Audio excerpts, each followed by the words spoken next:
грамотные, достойные, умные люди – это будущее любой нации, любого народа. Не делать что-то, чтобы делать, и не говорить что-то, чтобы говорить. Работать в школе очень тяжело, если учитель сам не проникается сердцем к этой работе. У меня перед глазами были примеры, каким учителем надо быть и каким не надо быть, если вы не любите эту профессию. И если вы не прониклись любовью к детям, лучше не надо туда ходить. Хулимат, как вы оцениваете текущее состояние системы дополнительного образования в Чеченской Республике? Система дополнительного образования – это неотъемлемая часть вообще всей системы образования нашего региона. На сегодняшний день в системе дополнительного образования созданы все условия для общего развития подрастающего поколения. Это созданы точки роста в образовательных организациях сельской местности. Это создание кванториумов и мобильных кванториумов. Это создание всех условий для развития ребенка по разным направлениям деятельности. И робототехника, и технические специальности, и инженерные классы. То есть сделано очень много. Параллельно ведется работа с развитием педагогических кадров. Конечно, хотелось бы и дальше, и много, и больше, но все сразу не получается. Мы продолжаем развиваться и надеюсь, что придем к хорошему итогу этой деятельности. А есть вообще акцент на техническое, естественно-научное или гуманитарное направление в системе дополнительного образования? Не только в нашем регионе, это по всем, это уже общеобразовательная политика образовательной системы Российской Федерации. Это на сегодняшний день очень актуально развитие естественно-научной направленности, потому что отсутствие инженеров, отсутствие таких специальностей, как физик, математик, биолог, химик, в промышленности всей страны это ощущается. Поэтому этому направлению придается очень большое значение, начиная с федерального центра и во всех регионах в том числе. Мы в этом направлении тоже работаем, потому что на сегодняшний день обязательно для экономической сферы нашей республики нужны такие специальности. Нам нужны грамотные инженеры, нам нужны грамотные проектировщики, грамотные строители. И если детей со школьной скамьи не обучать таким предметам, как физика, математика, черчение, химия, биология, завтра трудно ожидать хороших специалистов. Поэтому для этого создаются все условия, чтобы дети школы оснащаются необходимой материально-технической базой. Создаются кружки. У нас есть комплекс общего дополнительного образования в регионе, где сосредоточены все ведущие направления. Наши дети успешно участвуют в всероссийских проектах, которые нацелены именно на развитие естественно-научной направленности. Это билет в будущее, это Россия мои горизонты. И отрадно, что наши дети здесь проявляют себя и входят в число финалистов, призеров, надеемся, и победителей. Вот вы рыцарь гуманной педагогики. Расскажите немножко про это звание. Это звание присуждается Международным центром гуманной педагогики, автором которого и вообще вот такой направленности, специфики и образовательной программы, как личностно-гуманное отношение в формировании подрастающего поколения, это доктор психологических наук, академик Шалва Александрович Аманашвили. Мы очень плотно с ним сотрудничаем и сотрудничали на протяжении последних 15 лет. Здесь говорится о, так как в российском образовании гуманизация образования это было одно из направлений модернизации всей системы образования. Естественно, здесь огромное значение имеет отношение самого учителя к тому, что он делает. К работе, к детям, к родителям, к коллегам. Здесь все зависит. Это прежде всего личностные качества учителя. Ведь работать в школе с детьми очень трудно, если не проявляешь к ним гуманность, не проявляешь по отношению к этим детям добросердечие. Ну, это тяжело работать, если этого нету. Поэтому у нас очень хороший опыт. Мы проводили кавказские педагогические чтения, куда съезжали учителя со всего Северного Кавказа. В 2014 году мы проводили 15-й международные педагогические чтения по гуманной педагогике. То есть это качество учителя, который осознанно пришел в профессию, который утверждает, что это его призвание. Работать в школе очень тяжело, если учитель сам не проникается сердцем к этой работе, к этой работе. Ну, наверное, оргкомитет увидел во мне что-то такое, раз они решили дать это звание рыцарь гуманной педагогики. Кроме вас вообще в нашей республике есть? У нас есть несколько человек, которые имеют. Это ректор Чеченского государственного педуниверситета Исмаил Баудинович Байханов, тогда был бывший министр. Это и сейчас он работает в Москве, Хожа Ахмед Султанович Халадов, Усманов Ахмед Рамазанович. Есть у нас 6 учителей, которые имеют звание учитель гуманной педагогики. Хорошо. Какой главный совет вы бы дали специалисту, который начинает свою деятельность в системе образования? В свое время, когда я начинала работать, я работу выбрала, в профессию учителя выбрала не потому, что кто-то там или в семье сказали, надо это выбрать или еще что-то. Я с 5 класса знала, что я буду учителем. У меня перед глазами были примеры, каким учителем надо быть и каким не надо быть. А уже закончив с отличием наше Грозненское педагогическое училище, а потом еще и госуниверситет, я пришла работать в школу. Сказать, что это легко, нет. Но я знала, на что я иду и зачем я иду. У меня был очень хороший наставник в лице моего отца, и по жизни был наставник Амирбек Назарбекович Заирханов, директор педагогического училища города Грозного. Он мне однажды сказал, ты выучишь 30 детей, это очень хорошо. Представь себе, ты выучишь 30 учителей, и каждый из них выучит по 30 детей. Сколько у нас будет умных и грамотных детей. Поэтому я бы сказала молодым учителям, мой главный им совет, если вы не любите эту профессию, и если вы не прониклись любовью к детям, лучше не надо туда ходить. Потому что пользы ни для себя, ни для детей вы не принесете. Очень трудно делать то, что ты не любишь делать. А если любишь, то все получается как бы само собой. Хулимат, давайте мы начнем нашу игру, если вы готовы. У нас 10 вопросов и 3 подсказки, из которых вам необходимо выбрать оптимальные для вас 2. Это 50 на 50, право на ошибку и звонок другу. Что выберете? Ну, давайте 50 на 50 возьмем. Еще одну подсказку. Ну, и звонок другу. Звонок другу. Угу. Первый вопрос звучит так. Какой предмет, брошенный женщиной, мог остановить кровопролитие между сражающимися? Платок, кувшин, кинжал, черкеску. Угу. Когда мне задали вопрос, почему ваши женщины все время носят платок, мне почему-то прежде всего в голову пришел такой ответ. Платок прикрывает мою голову, не мой разум. Поэтому я очень бережно к нему отношусь и считаю, что это платок. Там, где льется кровь, появление женщины может остановить смертельную битву. Прекратить кровопролитие можно, если женщина снимет платок с головы и бросит его между сражающимися. Абсолютно верный ответ. Второй вопрос. Какое село самое крупное по занимаемой площади? Знаменское, Алханкала, Старый Атаги, Чечен-Аул.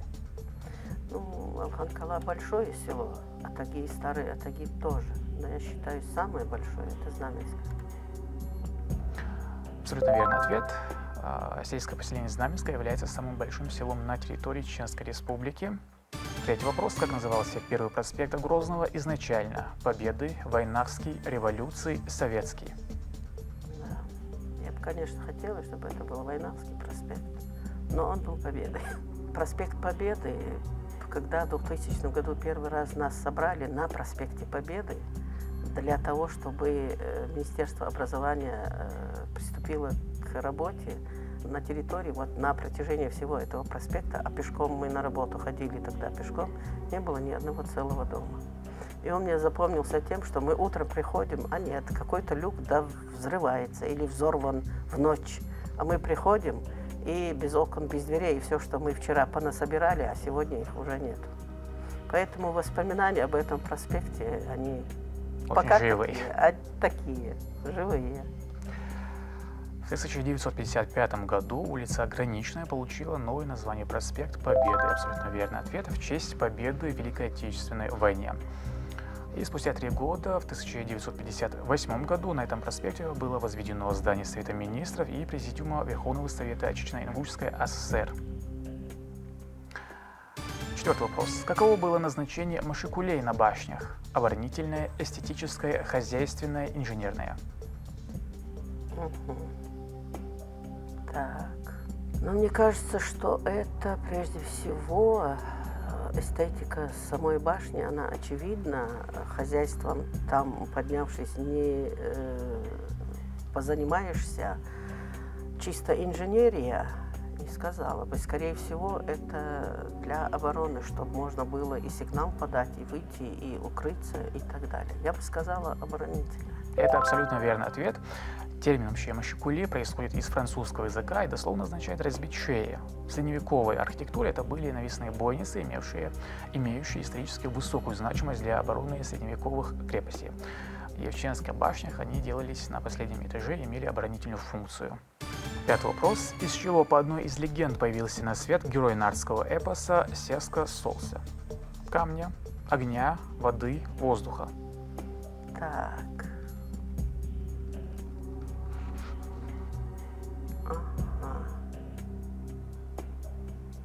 Давайте воспользуемся подсказкой 50 на 50. 50 на 50. Да.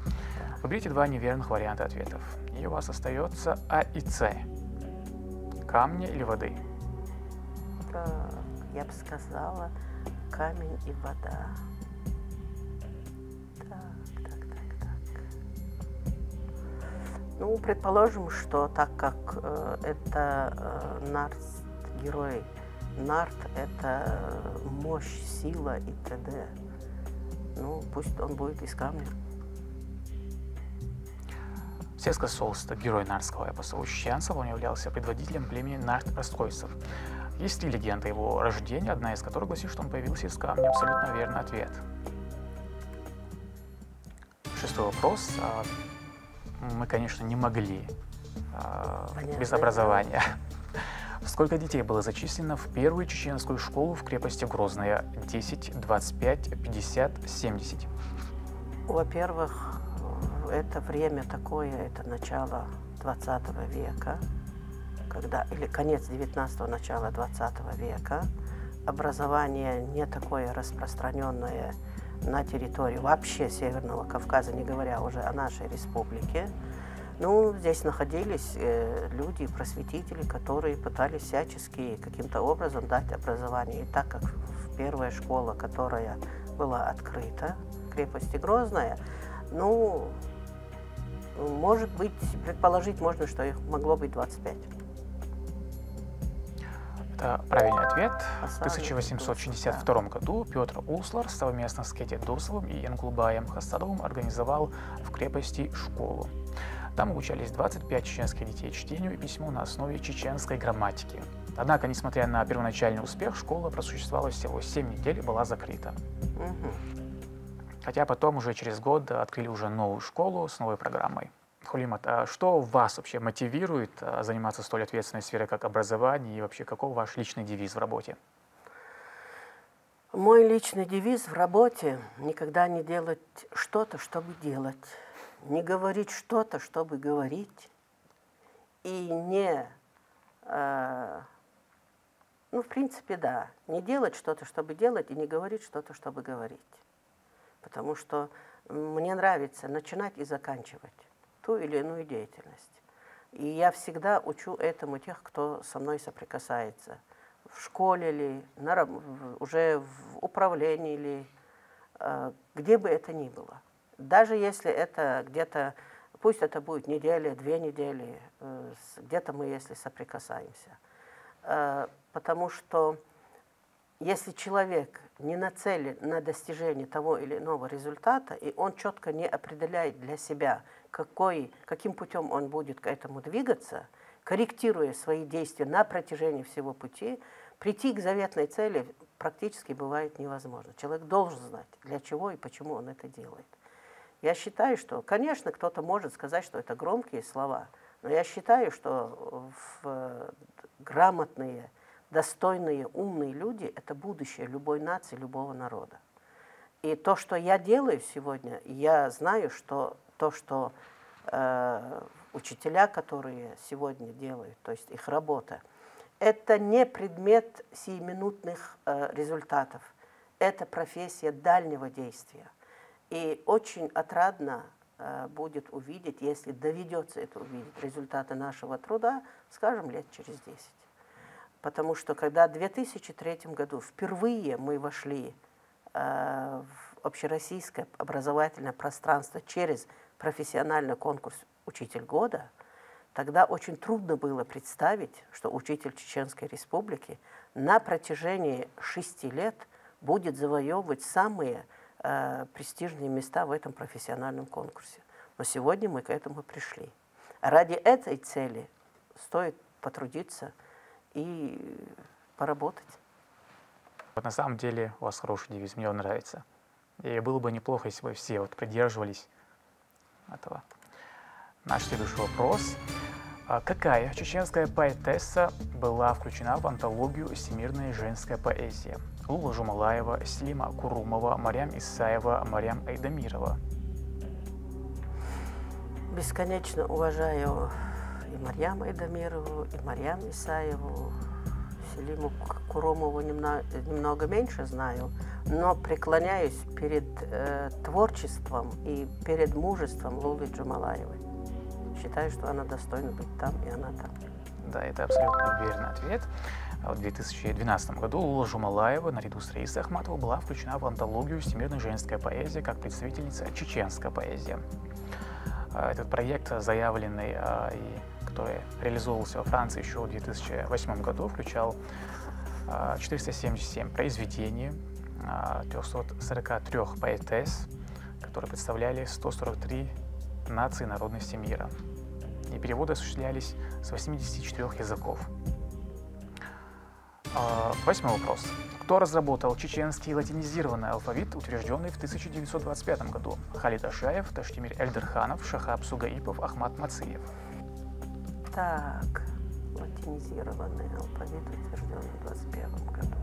После Петра Услара очень долгое время чеченский алфавит держался на кириллице, потому что он не перерабатывался, не это. Но после того, как национальная школа стала развиваться, и в том числе в нашей республике стали появляться какие-то,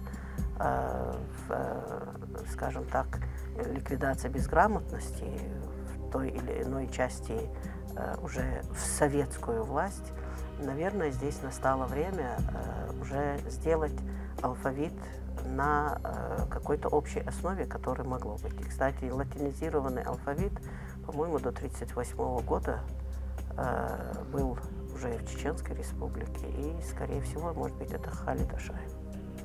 В начале 1920-х годов в СССР началась кампания по латинизации письменности, и на первом съезде горских просвещенцев в Пятигорске в 1920 году был предложен проект латинизированного чеченского алфавита, но его отклонили в пользу арабского письма, и несмотря на сопротивление духовенства, в 1925 году был официально утвержден латинизированный алфавит, составленный Халидом Ашаевым. А уже позднее, в 1938 году, в рамках перевода письменности народов СССР на кириллицу, Яковлев составил чеченский кириллический алфавит, который используется по настоящее время.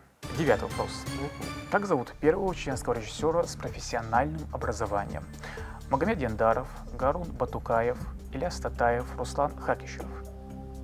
Ну, если говорить о творчестве Ильяса Татаева, потому что он от режиссерства уже отошел и занялся скульптурами, и эти выставки его, которые он производит на разных площадках по всей России, поэтому ему сейчас уже не до... Нет, он, мне кажется, уже мертв.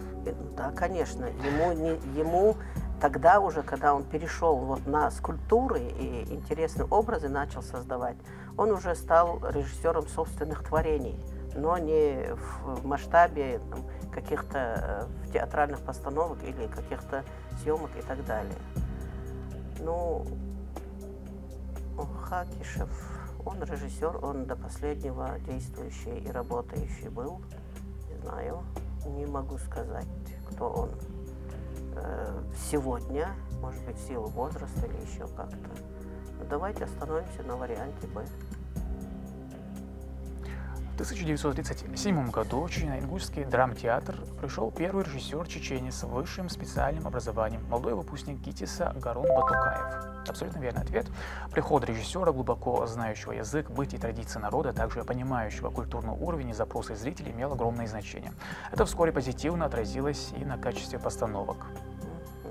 И вот у нас финальный 10-й вопрос. Как вы думаете, про что он будет? Какие у вас догадки? Он будет про добро. Про добро. 10-й вопрос звучит так. Сколько длилась разработка нового законодательства в ходе судебно-законодательной реформы 17 века? 1 месяц, полгода, 10 месяцев, 1 год. Ну, если говорить о том, насколько идет обсуждение или спрашивать у тех, кто тогда, по тем временам в 17 веке, у кого можно было спросить. В основном знания и умение читать, писать и получать какие-то знания, это в основном это делали на арабском языке, те, кто умел читать и писать. Разрабатывать какие-то документы или же перевоплощать что-то, что уже было, или же это приводить в какую-то систему, конечно, здесь нужны были люди, знающие не только просто чтение каких-то религиозных изданий или же материалов, но здесь еще нужны были люди, которые глубоко знают это знания по шариату, в исламе. Поэтому за месяц это невозможно сделать. Год это будет слишком. Давайте 10 месяцев остановимся на этом. Для реформы было избрано 100 человек, чья законотворческая деятельность продлилась 10 месяцев. Абсолютно верный ответ. Совместные заседания, проходившие на горе Кьеташкорт с мая 1653 года по февраль 1654 года, завершилась судьбоносной для чеченского народа реформой судебно-законодательной системы, заменившей старое законодательство новым. Вообще инициатором этой реформы выступил Виса Тинаев. В Цанторое он впервые за время своего правления созвал выездное совещание Совета страны и Народного собрания. И Тинаев подчеркнул необходимость реформы, главной целью которого было проведение обычного права в соответствии с шариатом. Влияние шариата уже значительно возросло за последние 2-3 поколения, особенно после проповеднической деятельности Берса-шейха, и к тому моменту ислам уже утвердился как государственная религия. И согласование обычного права с шариатом должно было учитывать реальную социально-политическую и географическую специфику. Хулимат, я вас поздравляю, вы абсолютно победители. Спасибо за игру, за такую интересную. Небольшой подарок от телеканала. Спасибо вам большое за подарок. Спасибо за приглашение. Сегодня в современном мире, где наша молодежь, к великому сожалению, подвергается потоку колоссальной информации, порой и совершенно ненужной для них, проведение таких игр, погружение в историю и в культуру родного народа – это крайне необходимая вещь. Спасибо вам за интересную игру и за то, что вы окунули меня в эту атмосферу. Хулимат, спасибо вам, что приняли приглашение, пришли. Горд, что вы победили. Деврейс Хелман. Да, Аллах Тубой. Деврейс Вайн Массар Напoli.